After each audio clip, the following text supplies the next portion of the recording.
Welcome to the Mies Podcast. I'm your host, Josh Sharkey, the founder and CEO of Mies, the culinary operating system for food professionals. On the show, I'll be interviewing world-class entrepreneurs in the food space that are shifting the paradigm of how we innovate and operate in our industry. Thanks for listening, and I hope you enjoy the show. Today, I got to visit Geoff Feder at his shop in Peekskill, New York, to talk about knife making, among many other things. Geoff is a true artist, man. He is the co-founder of Feder Knives, along with my good buddy, Tony Aiazzi, who you might know from another company called Shoebox. Geoff has been working with steel and wood for decades. He was a sculptor and a woodworker. And then he went to culinary school at CIA, and then he started working for Charlie Palmer. And he actually ended up working for Charlie because he was building these tables for Charlie for his Grand Central restaurant called Mirazor. They needed tables that would literally not move off the floor, and so they had to build really, really durable wood tables that would be beautiful. So Geoff built those tables and then called up Charlie and asked for an externship because he was going to school at CIA, and Charlie hired him on the spot. I mean, the knives that Geoff is making at Feder are really a work of art.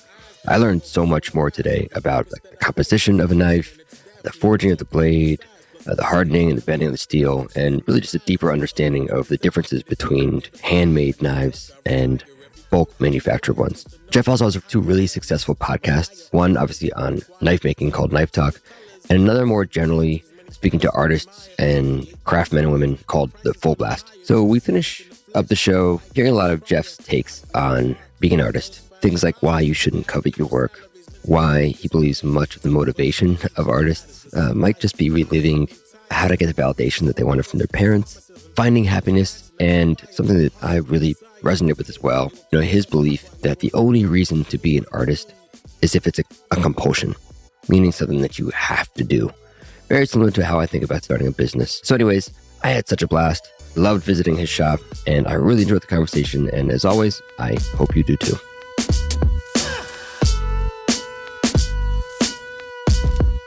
You are from New York City, right? Yes, born and raised. And part of the reason we're talking is because I met you through my buddy Tony. Yeah. Which means that you also have a connection to the restaurant world, even though you're making knives now. Could just maybe just a little bit of that, so I know. Without the superfluousness, when I was a kid, my father was a winemaker in the Hudson Valley, one of the pioneers of winemaking in the Hudson Valley. So growing up in the 70s and 80s, we were very close with the CIA, the Culinary Institute of America. So we were also, because having this winery in the 70s and 80s in the Hudson Valley was so unique, all the restaurants and all the cooks and all the CIA was very involved with what we were doing. So I was constantly around culinary guys. I went to school to be an artist. And as a freshman, I couldn't get into this class I wanted. I wanted to be a painter. My father was a painter. I wanted to be a painter. I ended up getting into a sculpture class accidentally. And then I got very involved in metalwork. And then when I graduated college, I worked for artists and I worked as a fabricator for a lot of sculptors. I did a lot of work for restaurants. I did one for one restaurant, and I worked with Crate and Barrel. Crate and Barrel had a project in mind that they reached out to me. They said, this restaurant wants this specific project and we want you to, can you meet up with the people from the restaurant? I said, yeah, absolutely. I had a studio in Greenpoint, Brooklyn. I was also, working for other artists.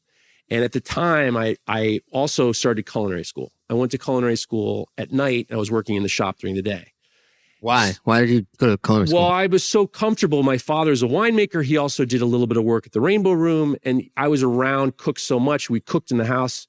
I was around, Waldy Malouf used to hang out at our house. I mean, I have chefs would be at our house because all these chefs, they want free booze and whatever. So they're at the winery and they're having a good time. He was very involved in the culinary scene. So it seemed like, well, I can do this and I know people. And so I was going to culinary school at night. I was working in my shop during the day. And then I got this call to do I got to do this table. It was the Charlie Palmer Group. The Charlie Palmer Group had a restaurant in Grand Central Station where the Apple Store is now. Where the Apple Store is now used to be a restaurant called Metrazor. I remember that, yeah. So Metrazor, they had, because it's in the middle of Grand Central Station, they couldn't set tables up downstairs because people would take them. So they reached out to me to build an un-stealable table. Now this table couldn't be bolted into the ground at Grand Central Station. So they asked me to design an unstealable table. That was the word they used? Well, that's what I got out of it. They needed a 300-pound table. So I built this table. The plate was like a 200-pound block of steel and all this stuff and everything. I did the drawing. I sent it to them. And they said, we love it. Charlie loves it. We want to meet with you. And then they gave me a time to meet. And I said on the phone, I said, well, I can't because that time I'm going to culinary school. They hired me on that phone call because they knew I had to get an internship because I was at, now it's the Institute of Culinary Education. Now, when I was there, it was Peter Kump. So they knew I had to intern. And they said on that phone call, intern with us, we'll pay you. They hired me on the phone call. I came in, I made the table. It was just getting it there was a total disaster. Me and my, metalworking friends schlepped this 300-pound table in the Grand Central. How old were you? 27, 26, 27. Oh, no, about like 25, something like that. So we brought it in and then he had me be the project manager for the Charlie Palmer Group. So what I would do is I'd help him build restaurants, but then because I had a shop, I would build things for, little places. And I was going to culinary school at night. I thought maybe, I was getting married. I thought maybe I could do this. Meanwhile, I really wanted to make sculpture and make art. And the funny thing was, before I met Tony, Charlie said to me, he was like, I know you went to culinary school. What do you want to do? And I said, well, I want to cook. So he said, well, if you want to cook in Oriole, you gotta do, you have to meet with the chef, Jerry Hayden, who was, rest in peace, an incredible chef. Just so everybody knows, Tony is Tony Aiazzi, co-founder Tony Aiazzi. Co-founder of Shoebox. So Charlie said to me, he's like, look, Jerry is the chef at Oriole. You got to talk to him and you got to interview with him. And I said, okay, no problem. So I didn't know. He sat me down. And at the time he saw me going through the kitchens and fixing things. I was kind of like an upper scale handyman for the restaurants. And he saw me, and then I think that he thought that I was Charlie's guy, and I was going to get a freebie into the restaurant. So he kind of grilled me. And he said this one thing to me, and he goes, well, I know you're a metal worker. I know you're an iron worker. What makes you think you can cook? And I said to him, like, well, be honest with you, metalwork and sculpture and cooking are the same. You have ingredients and proper technique, and you're giving it to someone. So I really don't see the difference between, making sculpture and making food. I don't see any of it, the difference of it. And then he just looked at me with this scowl, and he's like, okay, that was pretty good. And then you come in trail tomorrow. Yeah, that was some bullshit that he had never heard before. Yeah. That was some high level. Damn it, logic? That's bullshit. That was some high level horseshit. Highest level horseshit. And I've held on to that nugget because he was furious with that answer because it was like, so then I met Tony the next day when I trailed, and we became friends ever since. And then Charlie said, this experiment with you trailing in the restaurant, I need you doing other things. So I helped with restaurants and I helped with some of the things around New York. So I was running around it helped project manage. And then we met Tony because one of the restaurants, they were going to gut it and bring in new people. And they wanted me to be the general manager, and Tony and our other friend Scotty was going to be the chef. So they had us come down there, and Tony and I worked together really well. So, all right, that's how I met Tony. We worked together really well, very parallel thinking in terms of what we needed to do. And then I went back into metalwork by working at a blacksmith shop. And a lot of people think, oh, blacksmith shop's a guy with a long beard shoeing horses. No. I worked as a fabricator at this metal shop when we would do ornamental ironwork we redid the Dakota building, like the gates of the Dakota building, high-end ornamental ironwork. And it was also a blacksmith shop that taught classes. So we were teaching a lot of classes with blacksmiths from all over the world. We were teaching forging classes and tool making classes, and I was the assistant for a long time.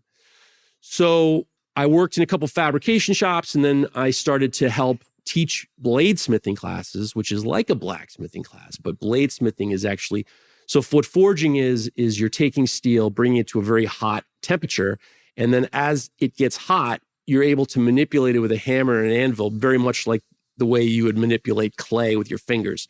But at 1800 degrees, obviously, it ain't gonna happen. So you gotta have an anvil and a hammer and then proper technique.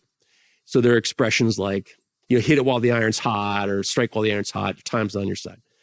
So I started helping teach blacksmithing classes and bladesmithing classes. And I realized that knife making is a lot easier than it was fun. It was fun. And I'm not lifting anything over 25 pounds. And I started to make knives for friends. And I'm not a hunter, but I was a cook. I spent all this time with these chefs and friends like Tony. And then I started making culinary knives. And this was about 10 years ago. I started really focusing on culinary knives, and I got to the point where I needed to kind of not be making knives out of my backyard, out of my shed in my backyard. So I reached out to my friend Tony, who we worked together very well, and he became my business partner. And we've been making knives now about 10 years, and it's been dynamite, and it's fun. And we work with chefs. Primarily, my focus is with like the home user. I think it's really important to provide a beautiful knife for the home user, and there you go. Those have, gotten in the weeds.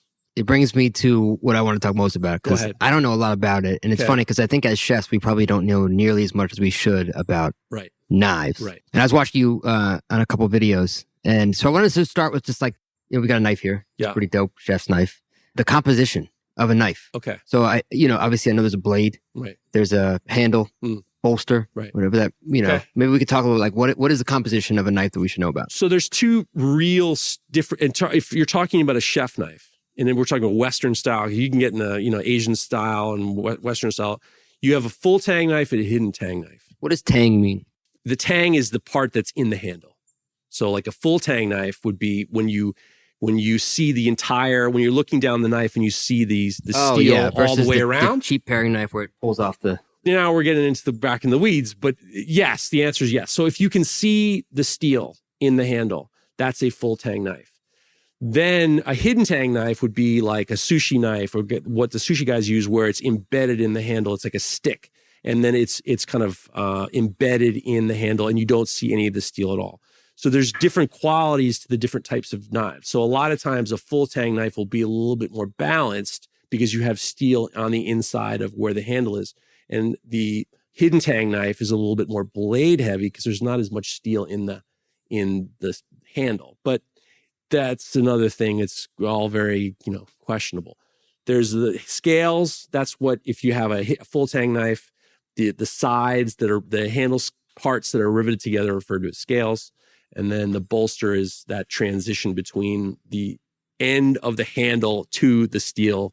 So when we think of what we want to look for, right, in a good knife, and obviously some of it is subjective, some of it isn't binary. It's not like it's better to have this versus that. It sounds like a full tang is going to be heavier, and maybe if it doesn't have that, there's more control or something. But what should we look for as like table stakes of a really good knife? Weight and balance is a misnomer because it all depends on the size of the knife. So if you have a knife that's very long, you're going to have a different balance to a knife that's on the shorter side if the handle is the same. My opinion is, for most cooks, I think the full tang Western style chef knife is the most versatile. And usually when people talk about the length of the blade, when you measure the length of the blade, it's from the heel to the tip, the heel of the knife to the tip, not the whole thing. So an 8.5-inch chef knife, 9-inch chef knife, Western style knife are the most versatile and the easiest to use for the home user and for the professional, frankly.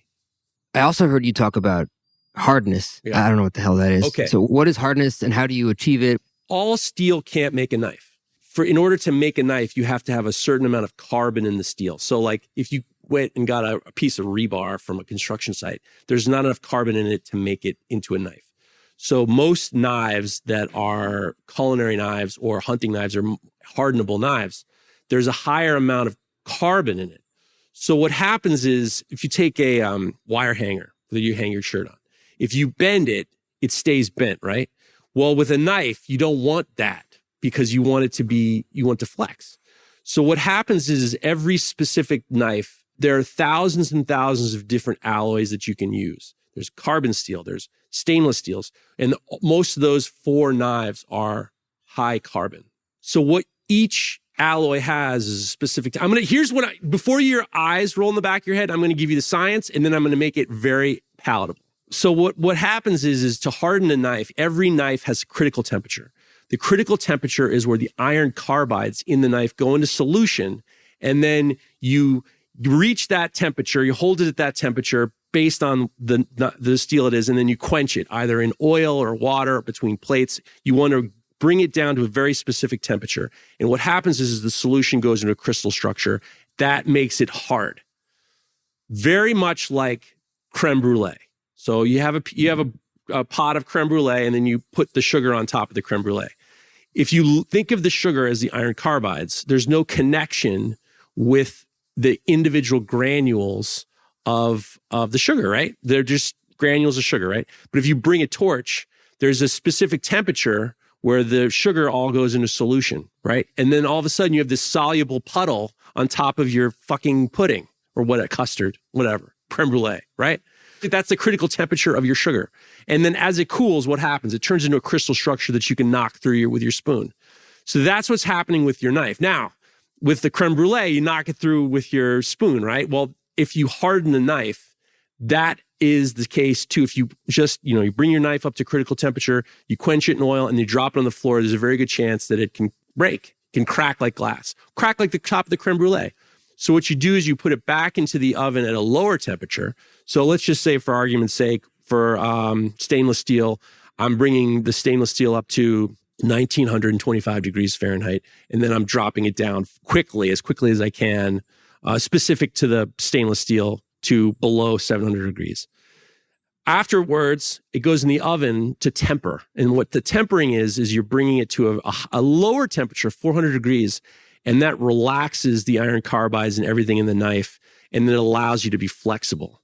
So there are different types of hardness, and how hardness translates to culinary knives. A lot of it is what the average user will notice is the sharpening.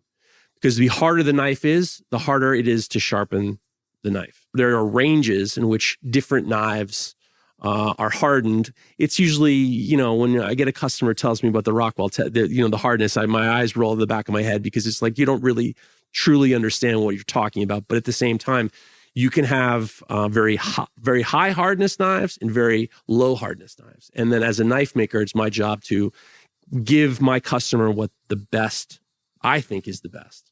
And that's hardness. Got it. So it's almost like flexibility while still being durable. You have to create the flexibility, because when the steel comes before it's hardened, I can bend it and it stays bent.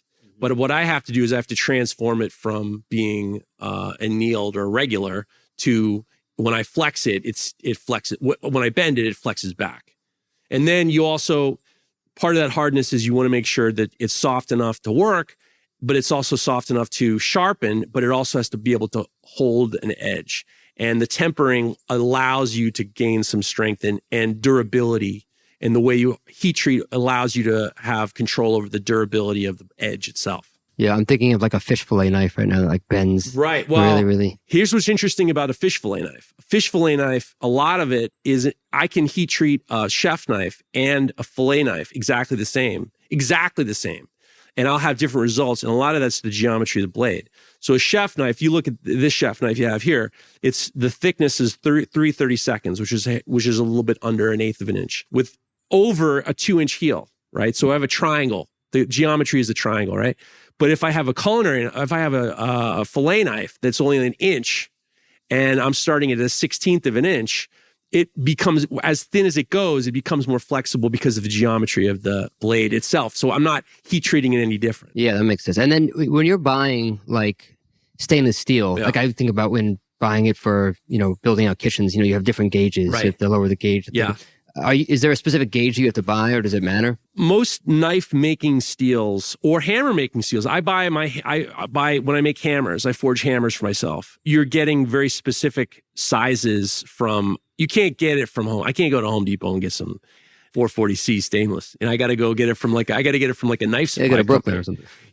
I work with some local steel manufacturers that just sell to knife makers. And then they'll sell to, from the big guys like Gerber and all these guys to, a guy in his garage who just needs, enough for 2 hunting knives. So obviously there's different methodologies of design. Yeah. But it sounds like there's forged, there's templated, obviously Damascus, which is its own sort of ordeal. But do you have like a preference, or do you do different ones based on how you're, thinking about the knives, and maybe just a little bit of like, what are those 3 methods? So there's 2 styles of knife making, and I'm going to be general. I'm generalizing it. There's forging a knife, where you're basically like you're putting it in a forge, and then you're pulling it out and with a hammer, and you're taking it at its plastic stage and you're forming it into the shape that you want.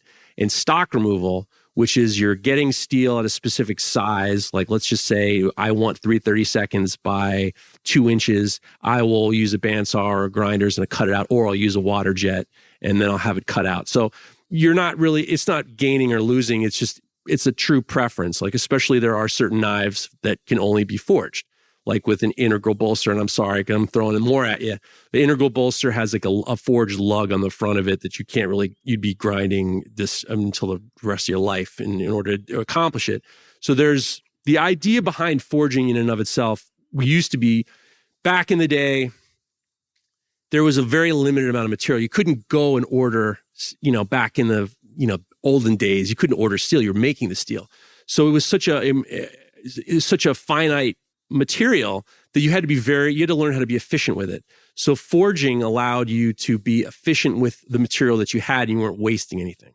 So that's one of the reasons why hidden tang knives came about, because you're not going to spend all this time making a knife and then throw all of it into a handle. So you're going to make a long stick that's probably the garbage end, and then you're going to stick it in. So the forging bladesmithing is a little bit more in regards to the skill of the knife maker. That also falls under what Damascus is, and we can talk about that. But so stock removal is, I get steel in sheets and I cut it out, and then I'm able to just I grind it and heat treat it normally. Forging is more like you're taking raw material and then you're kind of imposing your will on it in technique, and then you're kind of massaging it into the. It takes a lot longer. There's more effort. There's more years of training in order to do it correctly. And it's just a question of, how do I pass on the savings to my customer? And my experience as a blacksmith and a bladesmith was great. I mean, that's why I learned how to do that before I made knives. I was forging for railings and stuff like that. I wanted to be able to pass on the savings to my customers, so I really used stock removal because it was a little bit less labor. Yeah, and from what I understand, Damascus is basically blending a couple different materials together, and there's like this organic pattern that arises. But I'd love to hear more about what that. Yes. All right. So what Damascus is, in the knife making world in general, it's the synonymous word for pattern welded steel. So you have, what you start off with all the steel is high. We have stacks of high carbon steel and high nickel steel, and they're all stacked together. And then you bring it to a very high temperature, and then with either a press or a power hammer, or you have a striker with you, you're forge welding it together. You're kind of mushing it together, but you're creating a homogeneous piece of steel, right? So, but you still have those layers. So you do alternating layers.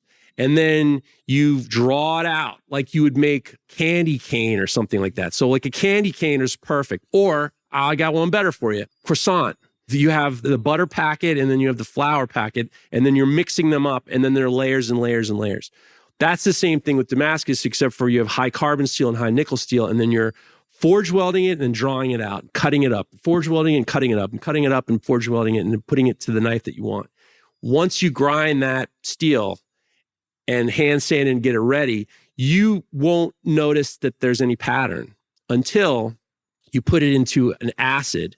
And what the acid does is it eats the high carbon steel, and then the high nickel steel is resistant to the acid. So that's why you get those high contrast colors between the silver, which is the high nickel, and then the black, which is the high carbon steel. So what Damascus is Damascus for powder welded steel knives are, what they do is they show the craftsmanship and the skill of the bladesmith. But they're still carbon steel, so they will rust if you don't take care of them. They will patina when you cut your lemons for your margaritas. And they will react exactly like a stainless steel there's no added benefit to Damascus knife. There's a lot of bullshit going out that, this is the ultimate knife. It's fine. It's beautiful. They're wonderful. More aesthetic than anything, right? It's aesthetic, and it shows the skill and the incredible craftsmanship of the bladesmith. This podcast is brought to you by Meez, the culinary operating system for food professionals. As a chef and restaurant owner for the past 20 years, I was frustrated that the only technology that we had in the kitchen was financial or inventory software. Those are important, but they don't address the actual process of cooking, training, collaboration, and consistent execution. So I decided if it didn't exist, I'd do my best to get it built. So the current and next generation of culinary pros have a digital tool dedicated to their craft. If you're a chef, mixologist, operator, or generally if you manage recipes intended for professional kitchens, Mies is built just for you. Organize, share, prep, and scale your recipes like never before, and get laser-accurate food cost and nutrition analysis faster than you could imagine. Learn more at www.getmies.com. There's like circular patterns that show up in a Damascus knife. Is that just naturally occurring when you dip it in the acid? Good. So you can do different things to the billet. And what happens is you have these layers. So what you're referring to... Sorry, what's a billet? A billet is your friend. The billet is like a block. So when we refer to a block of Damascus, it's not turned into a knife. It's referred to as a billet. So what you can do is different things to that, that stack. So when you see those circles, that's referred to as raindrop Damascus. And what you can do is you can actually take your block of Damascus that you forge welded and did all that thing, drill 3/4 of the way through, and then reforge it. And what happens is wherever those drill holes were, you kind of pushing it forward, and then you end up with this pattern that looks like raindrops. You can hit it with you can make a ladder pattern where you have these lines and they're forged through. You can do different things to the Damascus to get different outcomes, like a chocolate babka. You know what I'm saying? Yeah. You got it? I'm actually curious. Go ahead. Obviously, there's so much work that goes into these knives. Yeah. What does it mean to create one of these sort of commoditized knives? So we're on this end of the spectrum of where you're forging, and this is all handmade and handcrafted, and the materials are pretty sort of specific, but like a Misen or like a Shun or a Wusthof, and no shame to those knives, but like, what is commoditized knife making? How does that differ from what you're doing? I'll tell you. It's an awesome question, because what we do is we're custom knife makers. So I will basically make what you want. Like, I have stuff on the website at faderknives.com. You can buy stuff direct, or we can do something that you want. What a big company they use machines. Every step of the process is they use machines. So a $150 knife is not touched by hands as much as it's touched by machines. The machines can only do certain things. Like, there are machines that we could go to a company now. I have a design. I want you to make this into a mass market or a production run line. And I'll say, I want it to have this clip on the top, and I want to have bevels here, and I want to have this S grind here, and all this food release there. And what they'll say is, our machines can't do that. We can't do it and keep it at $150. So what a custom knife maker can do is they can make what you want. So I can round the spine. I can make it so when you're in the pinch position, you're much more comfortable. I can make it heavier on the bottom and lighter on the front. I can manipulate. I can give you a colorful handle that they can't do. I had to figure out ways in which, frankly, there was a celebrity chef who took one of my designs and brought it to one of his flea bag companies. And I got a call from a knife maker friend of mine saying they're making your knives. And it was because they saw what I was doing on Instagram or through other people, and they were trying to make that knife. They couldn't do it. And that's just kind of the way it is. So when you're dealing with a custom knife maker, especially like us, is we have a lot more flexibility in terms of what we can do for our customers. And the price is a little bit higher than something you would get from like Wusthof or something like that. But you're also getting, you're getting someone you can talk to. I'll send you an email on a Sunday morning, Yeah, no, for sure. And then obviously there's different levels of, actually, I don't even know if it's commoditized, like something like a Nanox, which is a good quality knife. It's not $100, it's $350, $400, but it's not, I'm assuming it's also sort of mass produced.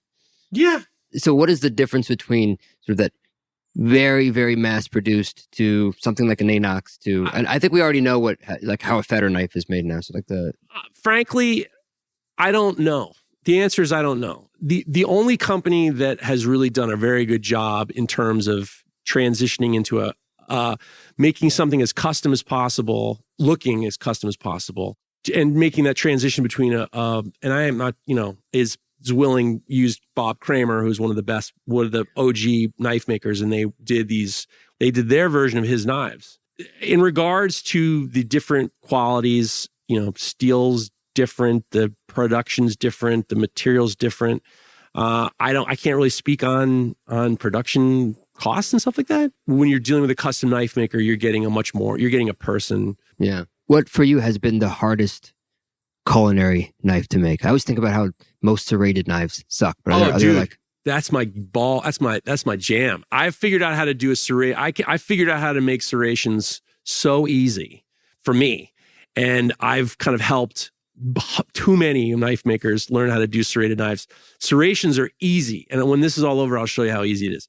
The interesting thing about blacksmithing, bladesmithing, knife making, and cooking is it's problem solving. So how can you problem solve something efficiently? Serrated knives used to be like the hardest thing in the world. That is if I had to do 1,000 serrated knives, I'd do it in a heartbeat. I can do it. I can put an edge on a serrated knife 10 times more confident than a really thin chef knife. For me, we did a very long, whippy smoked salmon knife. I did it's almost like 2 feet long. This thing is ridiculous. And it is like a noodle. Is that the one that's like the beveled? No. It's like a long slicer, but it's like 3/4 of an inch thick, but it's like, 20 inches long. I'll get it out when it's done. Grinding this thing, because it was so thin and so flexible, it was like trying to grind a piece of spaghetti. It was brutal. So that would be, to me, that the longer and the thinner ones are harder to grind. And frankly, the harder to make knives are the ones with a super duper flat, straight edge. Yeah. I also noticed there's like different types of serrations. There's like, there's like teeth, there's like scallop ones. Right. There's is that just because of whatever material, whatever template they have, or? That's the one part so you have scallops and teeth. I have to do the teeth just because I don't have the equipment or the machinery or the know-how to do that scallop thing, but that's definitely on the horizon. That's something I've always wanted to do. Serrated knives aren't hard. And it's just a question of figuring out a technique that works for you. And I actually, on my Instagram, there's a video on how I do the serrations. I'm curious. I mean, you're obviously a craftsman. You're not just making knives, you're constantly thinking about how to make them better. Is there like some sort of milestone or elusive thing you're trying to accomplish with your knife making that you haven't gotten to, or that you're working towards? I want to make a less expensive knife. I mean, that's more. I would rather have a more my knives are meant to be approachable. So I'd prefer to have something that people can have as opposed to something people can covet. A lot of knife makers make things, they're almost like fetish items. And I would rather people use my knives. That's one of the reasons why 95% of the knives we make are stainless steel, because I don't want people to be intimidated by a price tag and then have to take out the white gloves and put a shirt and tie on a top hat in order to cut their fucking dinner. In terms of the highlight, in terms of the biggest highlight we've had here is Jacques Pepin uses my knife. And in all his videos, he's got a grip of knives, a pile of knives, and he always goes for my knife, which is without question, that's the biggest highlight as a knife maker. Yeah. Possible. And we don't pay him. We don't do any of that. He just grabs my knife. He uses my knife all the time. That's awesome. The most important question, I think, for today is, when is the Hattori Hanzo comparable sword coming out? You know what? This is the thing. This is Forged in Fire's done to everybody. Everybody wants ninja knives. Everybody wants ninja knives. I teach bladesmithing class at the Center for Metal Arts, and we make friction folders, which is a forged all by hand knife, all by hammer, and I make them a little bit closer to that Japanese style tanto knife. At some point, I'm just going to have to make a samurai sword. I'm loath to do it, but at the same time, I want to make knives that people actually use. Like culinary knives there's nothing more satisfying than making something for someone to use to nurture and feed their family, and to use and feed their family. You know what? I don't know if I need a samurai knife. No one needs a samurai sword. Nobody needs a samurai sword. They love it though. I think I'm curious, but you have 2 podcasts, right? Which is pretty. I mean, and they're pretty well known in your community. What is the blade making community like? It seems like they're pretty close knit. Podcasting for me has always been. I've been in podcasting for about 13 years, and to me, growing up as a latchkey kid, I was home alone as a child, and I was scared. And the radio was a voice that was keeping me company. They weren't telling me what to do. They were telling me jokes. It was keeping me company and keeping me relaxed until someone came home. So, I usually say that Howard Stern and Don Imus were my surrogate parents. Wow, Don Imus and Stern. Well, I mean, I listened to my dad. I listened to whoever, but I mean, I was more of a Howard Stern guy. But I mean, I got pushed into whatever. I mean, I'm more of a Howard Stern. I listened to him yesterday or 2 days ago. So podcasting to me became one of these things where I felt like I was with someone. So I got asked to be on Knife Talk, which is the #1 knife-related podcast on this German-infested planet. And we started doing it about 5 years ago. And there are a lot of guys who are in their shops. They have questions about knife making, like real tricky stuff. And then they shoot us a message, and then it's me, and then Craig Lockwood of Chop Knives. He's a knife maker in England. Well, he lives in France. He's Welsh. And then Mareko Mamasi is one of the great knife makers in the country. He was a Forged and Fire champion. He makes knives for like the best of the best. He's probably one of the top 5 knife makers in the United States. So we get together every week and we'll answer questions. We'll tell dilemmas. We'll tell funny stories, lots of dick jokes, something to keep a lot of these guys company, because a lot of craftsmen and makers, they're solitary people. They're solitary people, and they maybe they have a job that they don't like, and maybe that their time alone is, they need company. They need someone to speak their language. So we have listeners knife makers from all over the world, except for Cyprus. We have a problem with Cyprus. That's another story. We had I wish this was a longer pod. I have the funniest. I mean, can you give like the 50,000 This guy, we helped this guy in Cyprus for 4 years. He listened every week. We showed him how to make knives. He became a knife maker. And then when the Queen of England died, one of my partners is from Wales, so he wanted to eulogize the Queen just because it was part of his life. Well, this guy, after 4 years of using all of our information, decided he was going to stop listening to our podcast because of all the terrible things that England had done to the people of Cyprus. So my response was, then you can't make knives anymore. And all the information we've given you, you've got to give it back. So you've got to give it back. You're back to slingshots in the world, in Cyprus. So there's a lot of bullshit and a lot of horseshit, and then I do the Full Blast podcast, which is makers in general. And I talk to makers about, it's not just knife making. Within the medium of steel, or just generally? Yeah, I talk to artists. I talk to photographers. It's basically the concept of creativity and how you got to the point of where does your creativity go on. So the interesting thing is there are people who, podcasting like yours is people want to hear your language. They want to hear you speak their language. So it's been a lot of fun and very rewarding. And so with Full Blast, you're talking with so many creators, and everyone is, constantly iterating and creating. Is there like any common denominators of things that after so many years, I find I think this might be the 40th podcast or close to the 40th, and I'm already seeing like these common threads. Yeah. What are the common threads that you're seeing? So for me, like a lot of what we talk about is entrepreneurship and creativity. Yeah.